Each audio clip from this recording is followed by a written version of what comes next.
오늘의 헤드라인입니다. 오늘 전국이 맑고 서울의 낮 기온이 26도까지 오르는 등 초여름 같은 날씨를 보이겠습니다. 주말인 내일은 낮 기온이 더 오르고 중국발 스모그가 유입되면서 미세먼지 농도가 짙어지겠습니다. 최근 마약 감정 기술이 발전하면서 모발뿐 아니라 눈썹이나 코털, 솜털에서도 극미량의 마약 흔적을 찾아낼 수 있습니다. 또 채모가 자라는 속도를 이용해 투약 시기를 계산할 수 있는 것은 물론 땀이나 피부, 손, 발톱 등에서 마약 성분을 검출하는 기법도 개발 중입니다. 고혈압 전 단계까지 혈압 수치가 높아지면 뇌경색 발병 위험이 2배 가까이 높아진다는 연구 결과가 나왔습니다. 고혈압 전 단계에서도 적극적인 초기 관리가 필요하다고 연구진은 강조했습니다.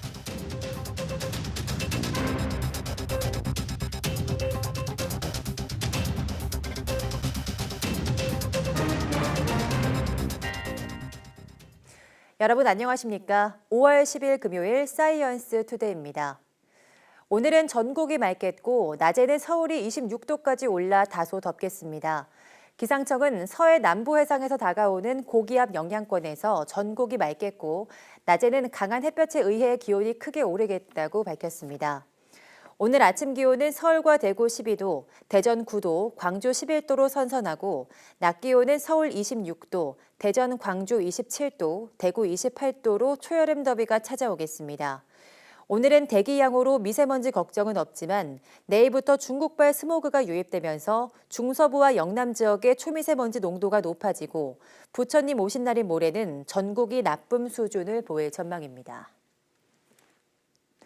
한국 최초의 기상위성인 천리안 1호가 고장나 앞으로 2, 3일 정도 위성 사진을 수진하지 못할 것으로 보입니다.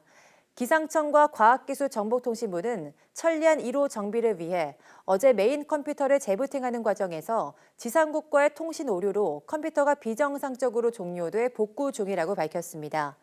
천리안 1호 메인 컴퓨터 복구 조치 완료까지는 2, 3일이 더 걸릴 전망입니다. 기상청은 정비가 끝날 때까지 미국과 일본 위성이 찍은 한반도 자료를 제공할 방침입니다. 아마존 최고 경영자이자 민간 우주 탐사 기업 블루 오리진의 창립자인 제프 베이조스가 3년에 걸쳐 개발한 달 착륙선을 공개했습니다. 베이조스는 워싱턴 DC에서 열린 프레젠테이션을 통해 착륙선 블루문의 실물 모형을 선보였습니다. 블루문은 4대의 자율주행 로버 등 8톤 정도의 장비와 화물을 싣고 달에 갈 계획이며 궁극적으로는 우주 비행사와 우주 관광객 등 사람도 태울 예정입니다. 베이조스는 달 탐사선의 발사 시점을 구체적으로 언급하진 않았지만 달에 갈 시간표를 맞출 것이라고 말했습니다. 이에 대해 해외 과학 매체들은 베이조스가 도널드 트럼프 미 대통령과 마이크 펜스 부대통령이 2024년 이전에 미국 우주인이 달에 갈 것이라고 말한 내용을 지칭한 것이라고 해석했습니다. 중국을 비롯한 아시아권에서 치사율 100%의 아프리카 돼지열병 ASF가 계속 확산하자 정부가 국내 유입 차단을 위해 추가 대책 마련에 나섰습니다. 천상규 기자입니다.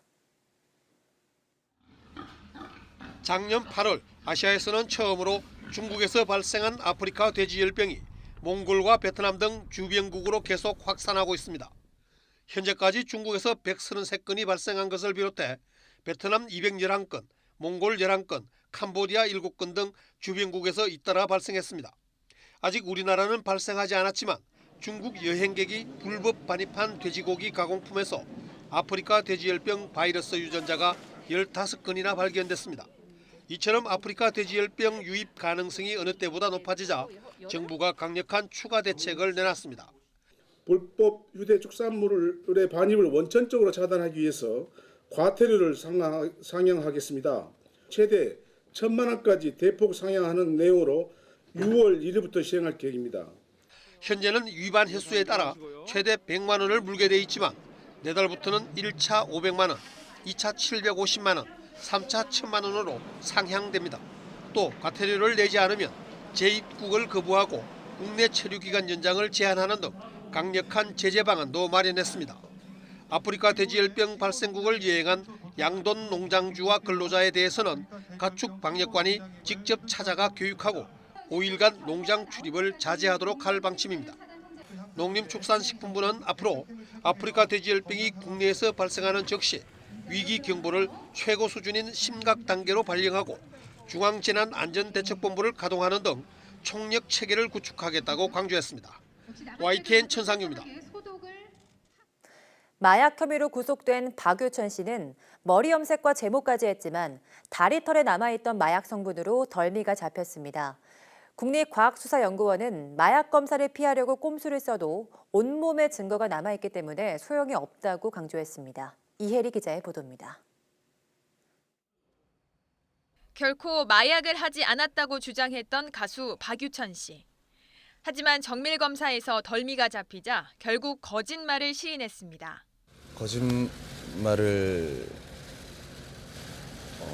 하게 돼서 그 부분 너무 많은 분들께 진심으로 죄송하다는 말씀 하고 싶었고요. 마약 감정에는 보통 소변이나 머리카락이 사용되지만 모발이 충분하지 않으면 모든 채모가 검사 대상입니다. 눈썹이나 코털, 심지어는 솜털까지도 가능합니다. 제모와 탈색을 반복한 박 씨도 다리털에 남긴 마약의 흔적까진 지우지 못했습니다. 솜털 같은 게 굉장히 많죠. 실험할 수 있는 양이 저희가 있거든요. 네. 그 정도의 양이 채취만 된다면은 어떤 털이든지 원리는 같기 때문에 검사 가능합니다. 한 달에 약 1cm씩 자라는 머리카락을 분석하면 마약 투약 시기도 역으로 계산할 수 있습니다. 만에 하나 채모를 채취할 수 없더라도 손톱이나 발톱 등 몸 구석구석에 마약 성분이 남는다는 게 국과수의 설명입니다. 어떤 약물을 투약하면 몸 어딘가에는 흔적이 남습니다. 땀이나 침, 피부 그런 데서도 마약 검출하는 기법이 지금 계속 개발되고 있고 연구되고 있습니다. 대마나 필로폰 외에도 신종 마약이 속속 등장하는 가운데 이를 검거하기 위한 창과 방패의 싸움은 더욱 치열해지고 있습니다. 국경이 따로 없는 마약 사범을 뿌리 뽑기 위해선 마약 감정 기술에 대한 적극적인 투자가 시급해 보입니다. YTN 사이언스 이혜리입니다. 혈압 수치가 고혈압 전 단계가 되면 뇌경색 위험이 2배 가까이 높아진다는 연구 결과가 나왔습니다. 서울 보라매병원과 서울대병원 연구팀은 2006년부터 7년 동안 건강검진센터를 찾은 성인 2,400여 명을 분석한 결과 이렇게 나타났다고 밝혔습니다. 연구 결과 고혈압 전 단계로 진단된 환자의 경우 열공성 뇌경색 발병 위험이 일반인보다 1.7배, 뇌미세출혈 발생 위험은 2.5배 높은 것으로 나타났습니다. 연구팀은 고혈압 전 단계에서도 뇌 소혈관 질환 위험이 크게 높아진다는 의미라며 적극적인 초기 관리가 필요하다고 설명했습니다.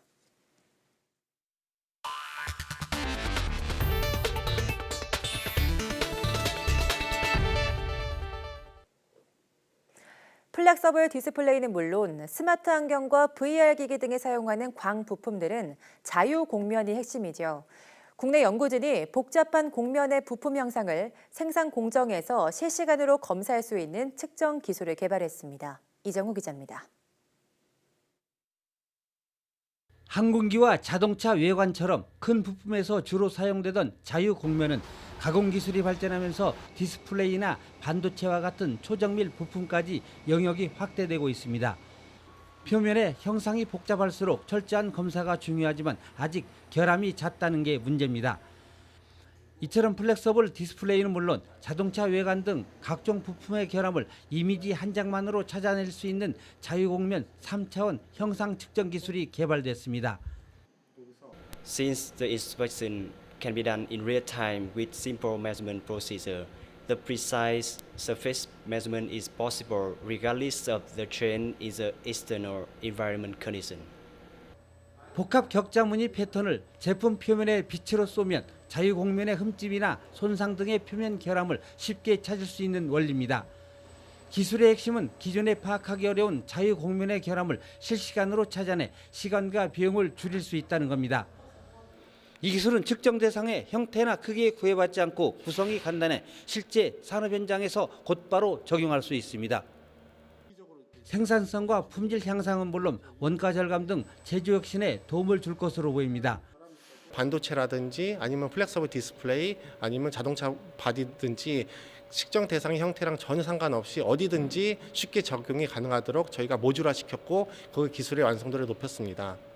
이번 연구 성과는 국제학술지 사이언티픽 리포츠에 실렸고 국내 전문기업의 기술이 이전돼 상용화에 들어갔습니다. YTN 이정호입니다. 국내 연구진이 포함된 국제 공동 연구팀이 약물이 투입될 때 생체 분자의 구조와 변화하는 과정을 세계 최초로 밝혀냈습니다.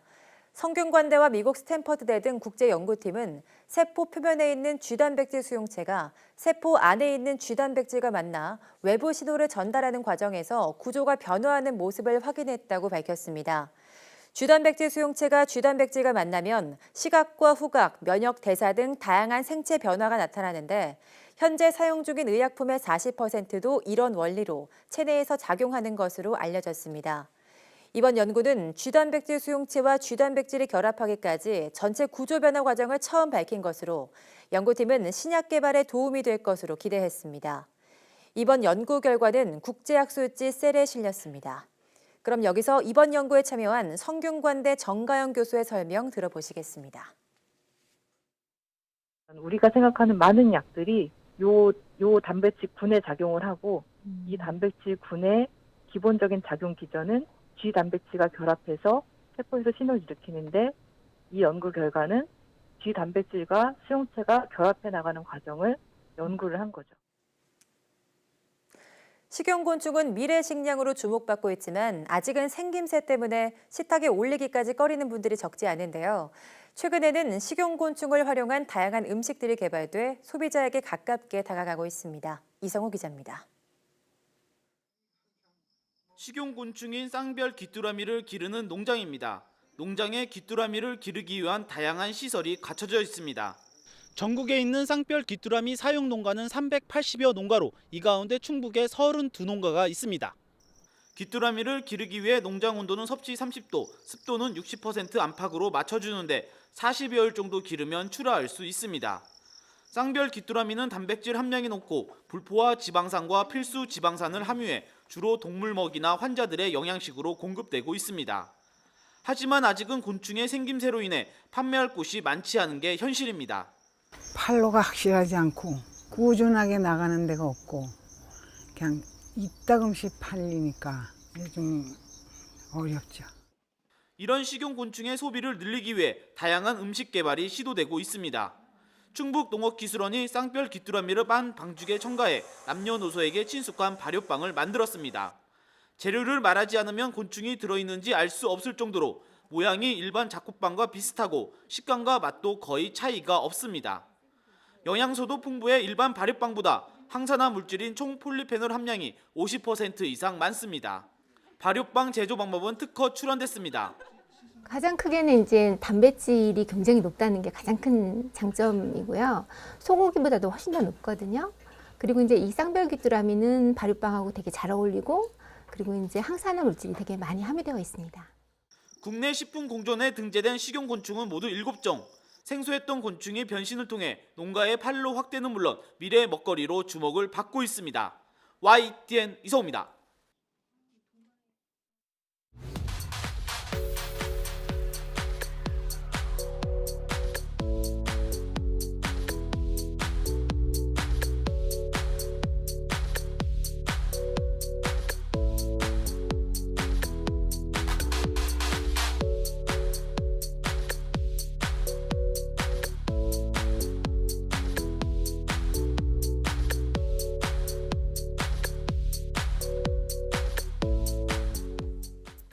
지난 7일이었죠. 과학기술정보통신부 소속 국립중앙과학관이 발간하는 학술지가 SCI급 학술지로 잘못 소개됐던 일이 있었습니다. SCI는 일종의 국제학술 논문 데이터베이스를 말하는데 SCI 등록 여부는 학술지 평가 기준이 되고 SCI 인용도는 논문의 질을 평가하는 잣대가 됩니다. 오늘 오후 사이언스 투데이에서는 전문 학술지가 SCI급 학술지로 둔갑한 배경을 취재 기자와 자세히 알아보도록 하겠습니다. 모두 많은 시청 바랍니다. 함께해 주신 여러분 고맙습니다.